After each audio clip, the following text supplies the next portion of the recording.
Well, hello racing fans, and a warm welcome to our Gallop TV preview show for Thursday, the 14th of March, where we race at Turffontein. We're on the inside track.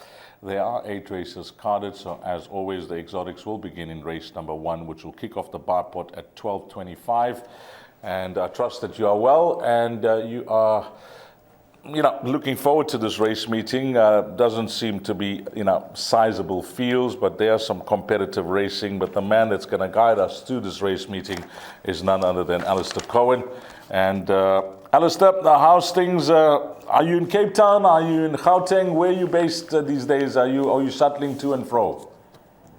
To and fro. Good day, Dees. Good day to all the viewers and all the racing fans. You find me right now in Joburg, but yeah, up and down. That's going to be the story of life for the foreseeable future, but thoroughly enjoying it. This card, Dees, well, compared to last Thursday's mess at the Val, which always looked like a forlorn hope, and compared to the results at Fairview on Tuesday, which were a nightmare, and that didn't look like a nightmarish card. I opened it up and I thought, we're probably going to do quite well here, but everyone fell flat on that card, and this is a lot better. It's a Turffontein inside track meeting on a Thursday. As you say, the fields are not on the big side, but they're not on the small side either, so a little bit of something for everyone, and hopefully we can make some inroads heading into the weekend.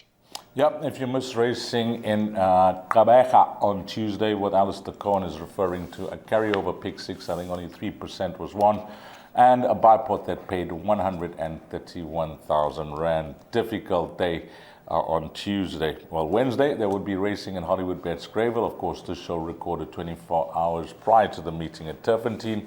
So let's begin. Race number 1, 12:25, 1,200 meters, juvenile, played for fillies. At the time of recording, Alistair, just a guide with the fixed odds betting markets. Number 1 at 4-1, number 2 at 18-10. Horse number 5 at 9-2, 6 at 4-1, 7 is a scratching. There is some money for 9, VJ's Angel, from 15-2 into 6-1. It's double figures, the balance. I think first, I'd like to kick off the show by saying nice to have Richard Fourie in the province for a midweek meeting. I say nice to have him there, but it's a plan that's in action now. He seems to be on track when I have a look at the figure that he's on, going into the last, let's call it 4.5 months into the season. And you don't want to leave things too late. He hasn't been visiting, Gauteng for midweek meetings, but I personally think he's, if he really wants to go for it and get that total, it's about time that, he goes for some of those Tuesday, Thursday meetings.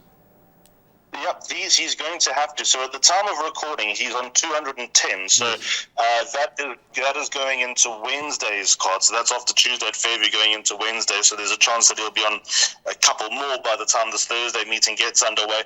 I think you're right in saying that that's always been Richard's plan, and in that, waiting for the Cape Summer season to end, always going to be riding in the feature race days in Joburg, but potentially keeping his cards close to his chest when it comes to Joburg midweek. I know that Turffontein was always going to be on Richard's radar, but the Vaal, when you're based in Cape Town, the Vaal is an awfully long day. It's a long day if you're based in Joburg.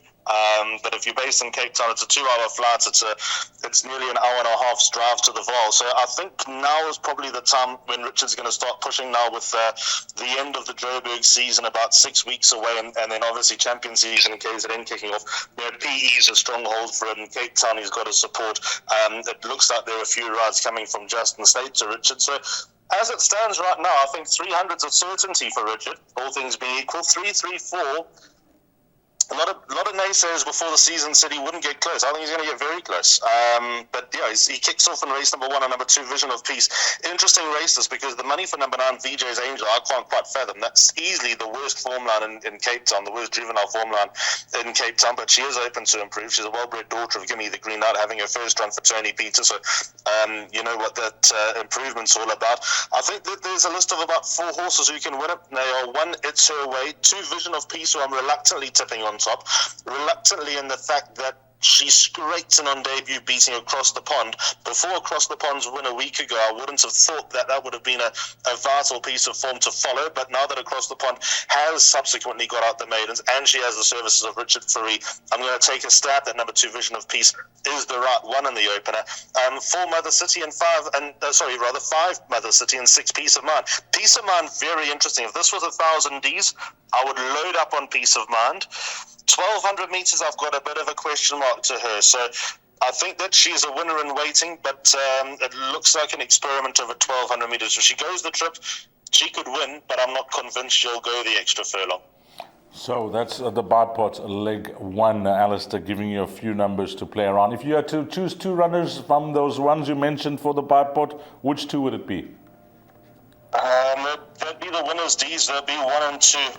1 and 2 for Alistair Cohen in the bar pot race number 1. Then on to the place accumulator, 1,300 hours. That's when you need to get your bets on. 1,200 meters juvenile plate, and in this race, number 1 is at 9 to 10, number 2 at 4 to 1, 3 is at 2 to 1, scratching of number 5 and 7 at 8 to 1. Well, it is a juvenile plate, but just the one winner in the race, Alistair, and that is Danton from Santon, Pierre Stratham and Sean Terry. And of course, Pierre did win on this horse last time out. When you look at the opposition, can any of these maidens who get the weight advantage against the winner possibly, get the better of Sean Terry's runner? Absolutely. I think Danson from Santon vulnerable to number 3, Greatrix D's. I must confess, I battled to pick Grays, but he stood out in the parade ring first time. I was at Turffontein, and Candace had a runner in the race, and the horse that kept catching my eye was Greatrix. And afterwards, I went to the connections that were in the parade, and I said, "What do you think of that horse?" They said, "Very, very nice, but not a 1,000-meter horse." I'd venture to say probably not a 1,200-meter horse, but he's bound to come on a lot from his first run. He's bound to step up over 1,200 meters. He comes into draw 5. It's a small field. He gets 3 kilos from Danton from Sanson, whose maiden win is not the strongest piece of form around. I'm willing to take on this 9 to 10 favorite with the second favorite, number 3, Greatrix, and I'd be prepared to banker in the bar pot and place accumulator. I'm not saying Danton from Santon can't win. He most definitely can win, but as far as exotics goes, I can't see number 3 missing the first 2. Well, that is short and sweet. 2 to 1 at the time of recording. Greatrix, number 3, De Kock and Yenny all team up there. That could be a nice find, getting the better of the odds-on shot, horse number 1 in race number 2. Then on to the big one. It is the Pick 6, 1335, 1,450 meters. It's a maiden plate. The betting here, number 1 at 12 to 10. 2 is a scratching. Then we got horse number 9 that's been back from 16 to 1 into 12 to 1, Hollywoodbets. 11 at 8 to 1, 12 at 7 to 1. I understand this, that when you try to assess the opposition to the horse that's on top of the betting boards, there is very little in black and white. But 12 to 10, Alistair, 12 to 10, I can see why, the handcuffs are on with regard, but this horse hasn't shown much form to date. From 9 starts, the 2 best runs have been fought. Well, geez, when I got to this race, and I immediately said, right, Trippy's 2 not going to run because he was a winner of Hollywoodbets Greyville on Sunday. Yes. And I saw Furry riding Galador, and I thought, right, how are we going to beat Galador? Because that's a non-start maiden, as you say, with pretty average form. He's got to be beatable. And I've looked at the opposition, and there's not much going on here. You can make a case for number 8, High Q, better run last time behind Great Barrier. That's the same form that Trippy's Tune came out of. There was another winner from Clinton Binder's yard who came out of that form as well, in the form of Prize Platinum, who funny enough finished behind High Q. But I think Prize Platinum was back over the better distance, whereas High Q goes to the distance that he ran a shocker on debut. I remember the summer master on my fate at the sales because Silver Mountain was such a good mare. And, he looked like he was the type of horse who was just going to develop as time goes on. And as you can see, Binder only started him as a 3-year-old, which was not a very Binder-like move. Then you look at number 9, Japanese Maple, and I respect the money because this is not a race. You put it like this, Galadorn's going to be vulnerable regardless. Japanese Maple comes out of a very strong Tegan's Champ form, where Tegan's Champ's a winner, Just Nuisance is a winner, Mariachi Madness came out of that form and won as well. But Japanese Maple's a bleeder. Bled on debut, so obviously the 90-day suspension has been served, and Waisha Mowing's yard's obviously in great form. I'm sure that he's been treated and ready to go and step out and run what could be a much better race for the son of Mumbo in Seattle, but there are huge disclaimers that apply to him. 11 City Lights is an 11-start maiden from some good form lines and some very bad form lines. So I just think from the draw, the most solid option here is number 1, Galador. Now, I've taken the crazy stance of bankering him in the pick 60s. By process of elimination, this is a weak maiden, and I think that he's just the best horse in the race, but that's not saying much. Yep, process of elimination is the right way to put it here, because number 1, Galadron, well, he's not going to find an easier opportunity to break the duck, and it could be on Thursday in race number 3. Banker, number 1. Race number 4, 1410, 1450 meters. It's a maiden plate for fillies and mares. And let's go and have a look at the field. Number 1 at 11-2. Number 2 at 9-2. Horse number 3 at 4-1. 4 at 16-10. 5 at 7-2. And then it is double figures, the balance. You know, just like the previous race, Alistair, I think it's fair to say if you start off from the high numbers and work your way up, you could possibly narrow this down to less than half the field because the form seems to be with the lower numbers here.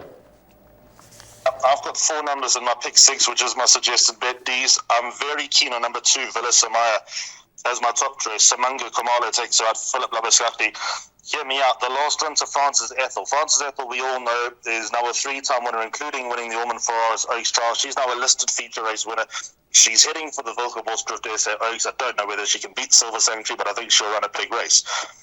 So Frances Ethel, 3-time winner out of that form. Kissing Machine ran 2nd, is a winner.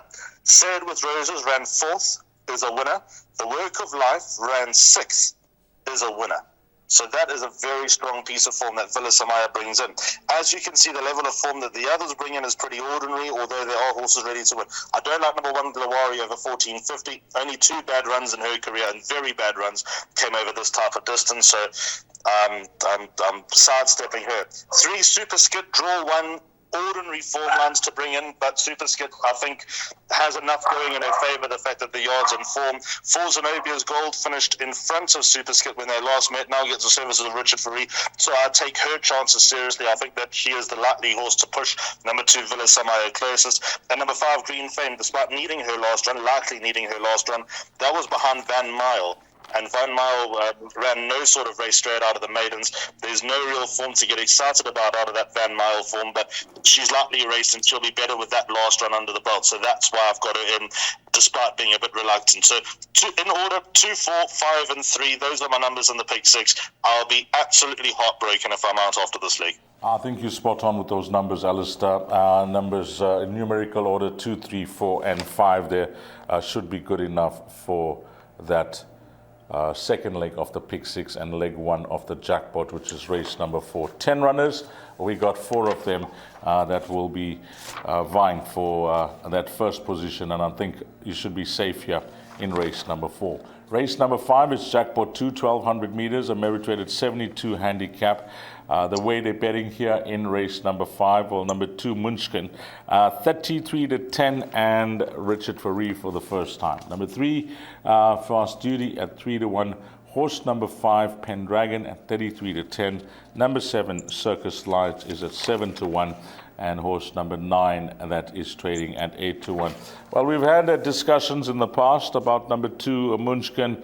You've been, more on the mark than I've been with regards to assessing, when he's going to come back to his better form. Could it be on Thursday, Alistair? Because I've been wrong in the past.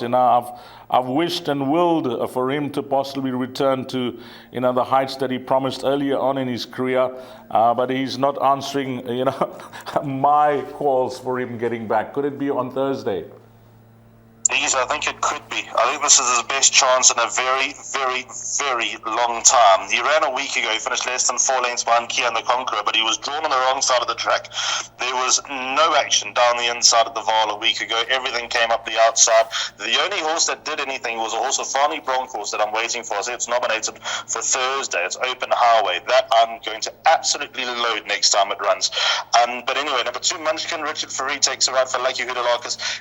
A serial underachiever, but he has had his issues, so let's perhaps not be too harsh on the son of Rafif. He's the half-brother to the now exported Egyptian Mao, who was also owned by David Shaw and trained by Lucky Hoodalakis. He's got to be very close. He's showing signs of coming back to life, that a win would just be around the corner. I think the inside track will suit him. I know he's only had the one start on the inside track, and it wasn't a good one at all, but that was the race where he went wrong. He was given a 4-month layoff after that run to Black Egret. Now he's back to the scene of the crime, but I think that with that tight turning track and needing a turn of foot that Munchkin, I believe, does have. He doesn't always show it, but I believe he does have it. That might be in the son of Rafif's favour. Richard Ferree obviously does no harm either. So he is my top choice, but he's not one that you can trust. You can't follow him off a cliff. Number 5, Pendragon. I have a very strong rule with Pendragon. When he runs on the inside track, include him. When it's over 1,000 metres, make him a huge runner. Over 1,200 metres, he'll always be vulnerable, but he has won over the track and trip before, and he gets Gavin Lorena on board. I'm sure Gavin would have been the one after his last start to Palace Revolt, where, again, it looked like 1,200 metres would be up his alley, that Gavin said, give it another stab. And then number 7, Circus Lights.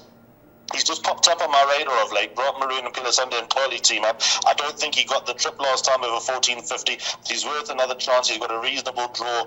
I think that he's alive, definitely, to give things a shake. I see he's at a price of 7-1. When I put him in, when I was structuring all this, I actually thought Circus Lights would be double figures, but 7-1's the price that he is. And I make it a race in 3 between them. Okay, a race between 3 horses. That is a good way of narrowing this race down, because 11 runners go to post, and Alistair's given you numbers 2, 5, and 7. Those seem to be his numbers here in race number 5. Jackpot 2 will begin at 14.45. Let's move along to the last pick 3 on the card, and I must say that just having a look at these pick 3 pools over the last few weeks or so, especially the final pick 3, it does get to a sizable pool wherever we're racing locally, so it could be a nice way to end off your day. Race number 6, 15:20, 20 past 3. It's over 2,000 meters, and horse number 2 is at 8-1. Number 4 is at 5-2. Number 5 is at 28-10. Horse number 7 at 5-1. 8 at 6-1. And 10 is at 7-1 shot. Well, you've done a great job trying to narrow it down in the previous legs, Alistair. In this race, though, there is a big spread of the weights. I see from 61.5 kgs all the way down to 54.5 in this D division class. But they got 2 horses that dominate the betting here. I say dominate the betting because they seem to have separated themselves from the balance of the field. Number 4, Rosie Lemon, and 5, Donna Mo. Are those the right 2 horses for the bipot and a place accumulator, and then maybe load up in the pick 6? I think you're right in the way that you've read this, Deez. The last 3 races are the hardest 3 races on the card. You'd love to catch the pick 3. And of the 3, although this is not a straightforward race, I think this is probably the easier of the 3. So I've gotten 3 horses here, 4, 5, and then number 7, Pretty in Pearls, as backup. And then the last 2 races I've opened up, which I'll reveal in a moment. I think the market's pretty much bang on. I know that I've gone with females against boys. The only 3 fillies, the only 3 of the fairer 6 in the race are the 3 horses I've gone in the pick 6, which some might frown upon, but that's where we are. 4, Rosie Lemon has to be the one to beat. Richard's on board. Last start to Terra Time. Terra Time ran 4th in the Volkerbos Drift Acacia against much, much, much stronger next time. I know that Terra Time was giving Rosie Lemon 8 kilos, so we're probably not drawing accurate comparisons, but Rosie Lemon's got a lovely turn of foot. She can turn it on. She's got enough in her favour. The form obviously speaks highly of her. So for all those reasons, I make her the horse to beat, and she's just probably the most consistent horse in the race. Number 5, Donna Mo. her post-maiden run might have been a little bit flat, but she had no draw to work with last time. I actually nearly left her out, and then I just looked at the draw factor. So I've put number 5, Donna Mo, in because obviously Turffontein Inside Track is so draw dependent. To be stuck out deep, even over 2,000 metres, you got more of a chance. But to be stuck out deep, you're absolutely nowhere. But out of the maiden win from Donna Mo, she finished in front of Darling Harbour, who ran third in the Ormond Ferraris Oaks Trial on Saturday. So there's a bit of form to work with there with number 5, Donna Mo. And I think now that she's been in Joburg the whole year, and she's probably entitled to that bad run that she put together last time, but I'm willing to excuse her for that. And then number 7, Pretty in Pearls, wherever Rosie Lemon is. Pretty in Pearls shouldn't be too far away. They met on the 2nd of January. Pretty in Pearls has got a valuable weight turnaround. Whether she'll get her head in front remains to be seen, but if you like Rosie Lemon, then Pretty in Pearls probably represents the value in the race. Just one more thing, and we've had these type of discussions in the past as well, Alistair. It's the way one structures their bets and reads form, and whether it is replays or race reviews or, listening into interviews or just studying what you see in black and white. But the one thing that's clearly noticeable is the strike rate that Muzieni is sharing with Mike and Adam Azzi. And, it's a high strike rate considering he's had 7 winners from 42 rides, with a lot of places, and they seem to have been, reunited over the last few meetings and enjoying the success as well. Yes, absolutely. Good trainer, good jockey. That obviously, when they do get together and the stars are aligned, they'll likely get together with a few winners. Ryan's Dream is always the subject of talk and of support. As you can see in his last start behind none other than Purple Picture, was supported from 25, call it 12 to 1, into 4 to 1, the son of Rabada. I think he'll need it. Although he can't be too far away from winning, the fact that he's off for nearly 200 days, I'd take the stance that he'll need this run and be better with the run under the belt. Okay, he'll need the run, being off since the 7th of September. But keep an eye on the market, currently priced up at 6 to 1. If there's action around him, then he could be worth including as cover to Alistair's 4 numbers, 4, 5, and 7 here in race number 6. And as he mentioned, he is siding with the fairer sex in that 6th race. Race number 7, 1,800 meters, fillies and mares, 90 handicap. This is a B division class where number 2 is a scratching, and now we'll have 8 runners that go to post. Number 1 at 4 to 1, horse number 3 at 22 to 10, number 4 at 5 to 1, 5 is at 8 to 1, 8 at 28 to 10, and then 9 is at 7 to 1. Although some of these horses are low on confidence in the win department, just having a look at the length of time since they last won a race, that's the first thing that grabbed my attention. It does leave the door wide open for one of them to get it right after some time, because the entire field, Alistair, haven't won in some time. Somebody's going to win here. That's the good news. That's an interesting stat. Sure, the most recent winner is, Opera Glass, 196 days ago. Correct. Sure, that's a crazy stat. So it's a race that I've got 4 horses in D's, 1, 3, 8, and 9. But to be confident about anything in this race takes a lot more enthusiasm than what I've currently got. I think the key run here is the run to Terra Time on the 20th of February, where Say Yes finished in front of I Am Regal, Belvard, and Opera Glass. And although she carries a kilo more, I Am Regal carries half a kilo, so that shouldn't be enough to turn around a length and a quarter. Plus, Say Yes is at home at Turffontein.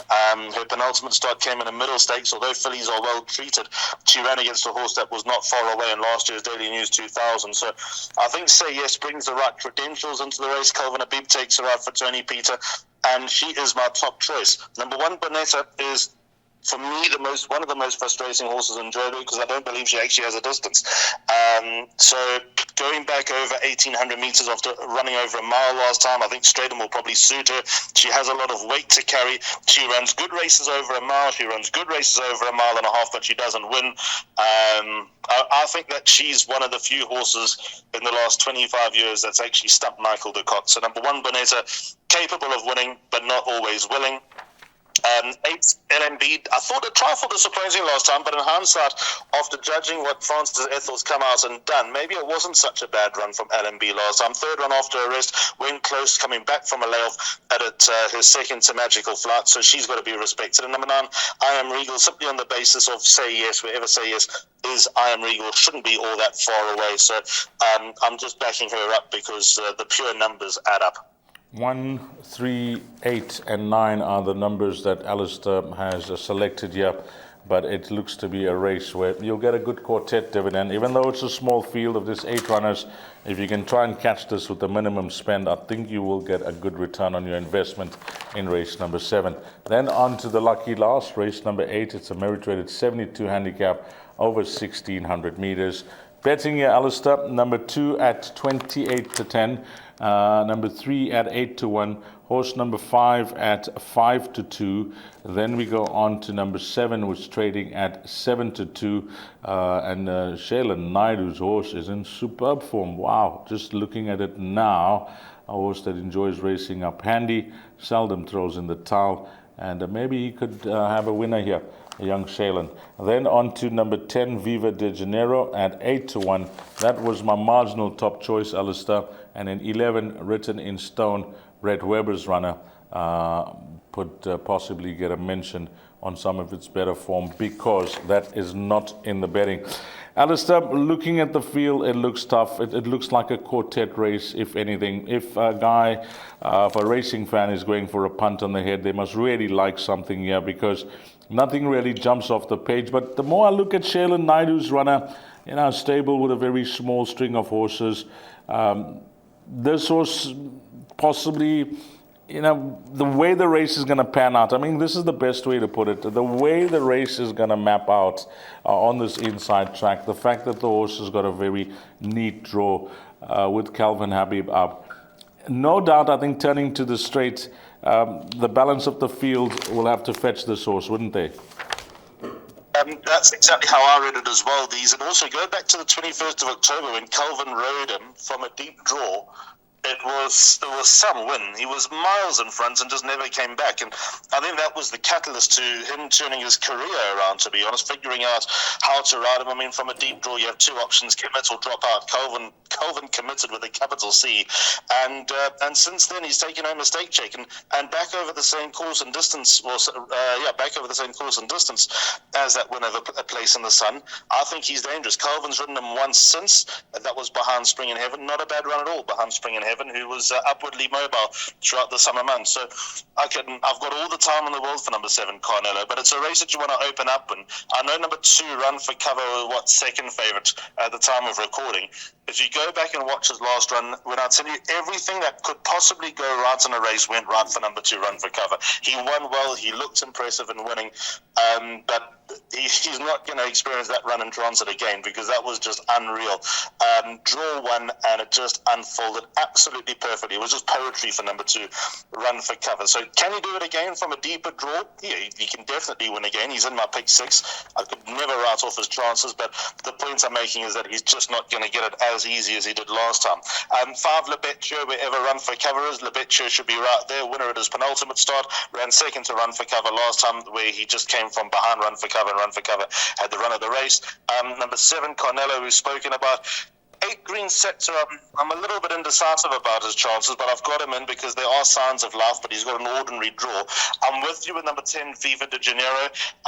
Clearly something's troubling him because in the last 2 starts he's returned with a stirrup rub complaint. Simango Kamala takes her out in the son of Oratorio, but he's popping up with some good runs of late, number 10, Viva de Janeiro, and I'd like to believe that he'd at least be competitive. And then number 11, Written in Stone. I've been waiting for this. I've been waiting for this for such a long time with number 11, Written in Stone. He's not won in 1,279 days, D's. In fact, I think the last time he won, and I don't really want to go down this route, but I think the last time he won, he was actually ridden by the late great Naresh Juglal, and that was on the Turffontein inside track over 1,600 meters with a light weight. He's got draw 1. He comes in perfectly on the handicap of a rating of 56.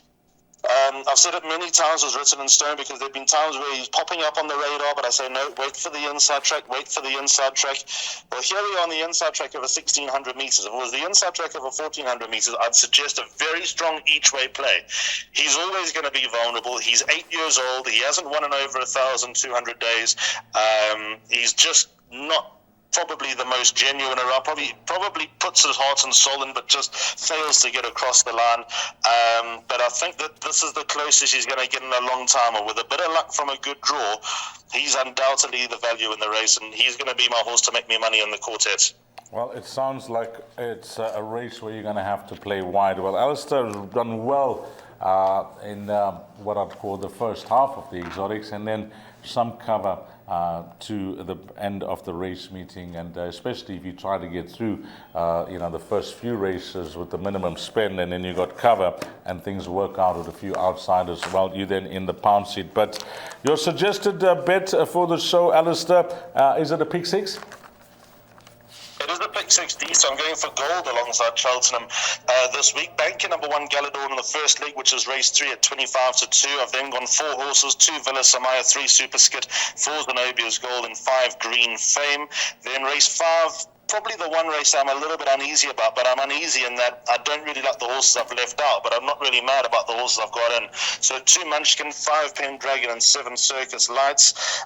Then race 6, gone 4 Rose 11, 5 Donamo, 7 Pretty and Pearls, the only fillies or mares in the race. Then race 7 opened up a little bit more. That's the penultimate leg. 1 Bonetta, 3 Say Yes, 8 LMB, and 9 I Am Regal. And then the final leg, this is pretty much do or die when it comes to the pick 6, because it's a tricky race. I've gone with half the field. 2 Run for Cover, 5 Lebetria, 7 Carnello, 8 Green Scepter, 10 Viva de Janeiro, and 11 Written in Stone. Okay, that is it, Alistair Cohen's pick 6. Well, the fact that he mentioned Cheltenham, it got me thinking a bit over the last few seconds or so, and since he mentioned that. Alistair, you must have thought about, you must have even done a few mocks behind the scenes. Would you think, commentating on a jumps race compared to, the thoroughbred speed race, I know it's about memory and colors, etc., that is standard, but would you enjoy something like that? I would absolutely love to do a D's, but I'll tell you what my biggest fear would be. I'm actually looking at the Cheltenham card for Wednesday. Yes. The third race being the handicap hurdle with 25 carded runners. Sure. And I'd far rather do that than a 3-mile race with 3 runners. That must be an absolute nut. What are you going to talk about? So I would love to do a jumps meeting, a jumps race. Cheltenham, I'd just love to attend. It would be a totally different challenge in that the storytelling is going to take a different dimension, where you've actually got to, I was always taught paint the picture of what's in front of you, but I think that takes a completely different shape over the jumps. And in the smaller field, you've got to be an unbelievable storyteller. You've got to be able to sell what's in front of you. You've got to make something exciting that, to be honest, a 3-runner race over the jumps doesn't excite me that much. A 25-runner race over the jumps, that would excite me to no end. So to answer your question, I'd love to do it, but the challenges are obviously there. You know what I find most amazing when I watch those races? We have this all over the world.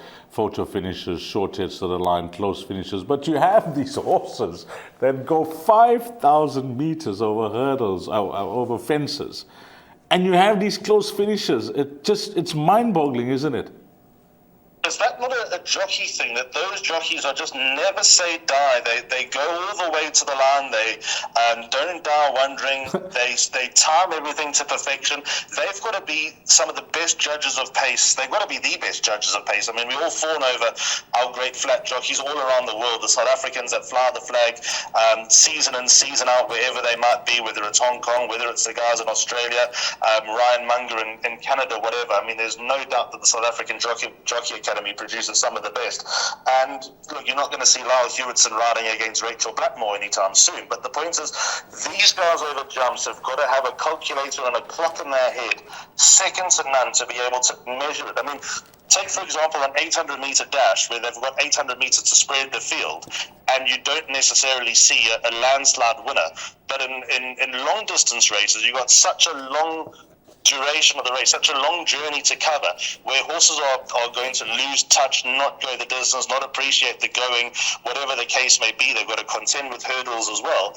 And then you occasionally see a three-quarter contest going over the last lap. It's crazy. They're absolutely brilliant. Yep, nice chatting about that. In fact, we're covering it on Gallop TV, the Cheltenham Festival, and following Ruby Welsh's tips. Well, he is the most decorated jockey at Cheltenham. It's 59 winners. He holds a record over that festival.